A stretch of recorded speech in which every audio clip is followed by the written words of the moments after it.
President Macapagal Arroyo's State of the Nation address was stormed by nationwide protests led by national democratic organizations. In Metro Manila alone, more than 7,000 rallyists have gathered in what they called the People's SONA. 6,000 policemen backed up by 1,000 anti-riot military troops and 600 additional so-called action troops were deployed around the Batasan complex. Thousands of rallyists who marched Commonwealth Avenue proved heavier than the rain showers pouring all over Metro Manila that day. President Arroyo stated that the nation is in crisis, thus calling for tough measures on the economy. She said sacrifices must be made, especially by those who are privileged.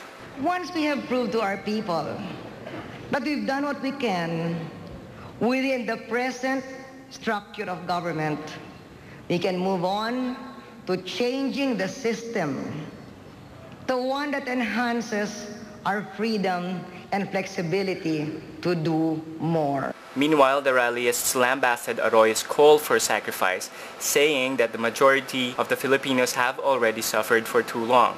They called Arroyo a president of the few, referring to how she has prioritized big foreign and domestic capitalists in the laws and programs that were implemented during her term. Well, the state of the nation today is one of extreme poverty, rising repression, more economic hardships, more taxes, more corruption, and we don't see any stability coming from the administration.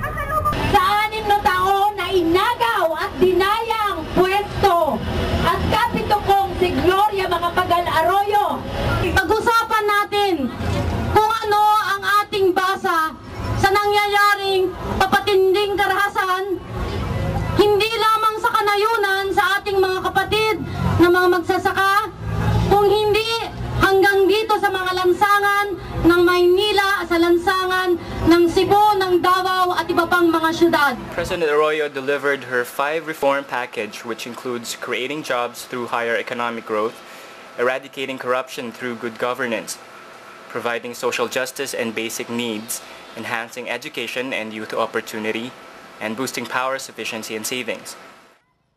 Based on the labor force survey for the second quarter of 2004, the country's unemployment rate is now at 13.7%, which in actual number translates to 10.9 million unemployed Filipinos out of the 80 million population.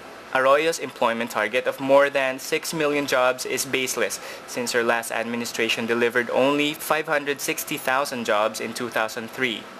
The workers' view of this is that without a genuine reform on industrialization, there is no way the regime could generate employment for millions of Filipinos.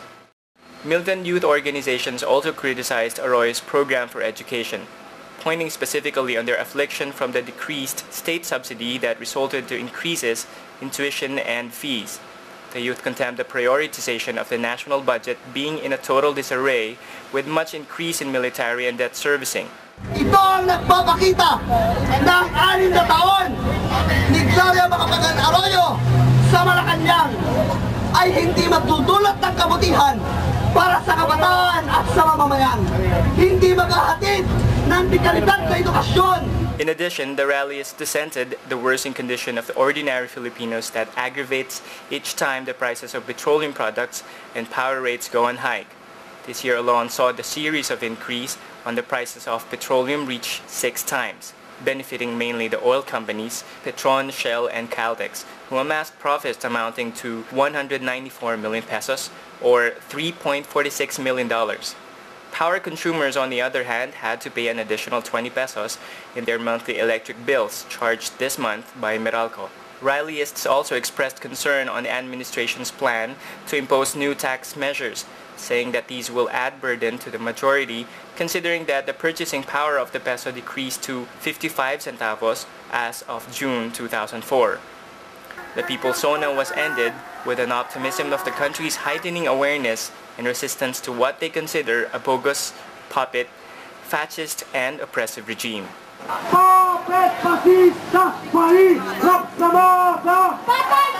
si Gloria! Papansikin si Gloria! Kapit fascista, pahirap sa basa! We'll take back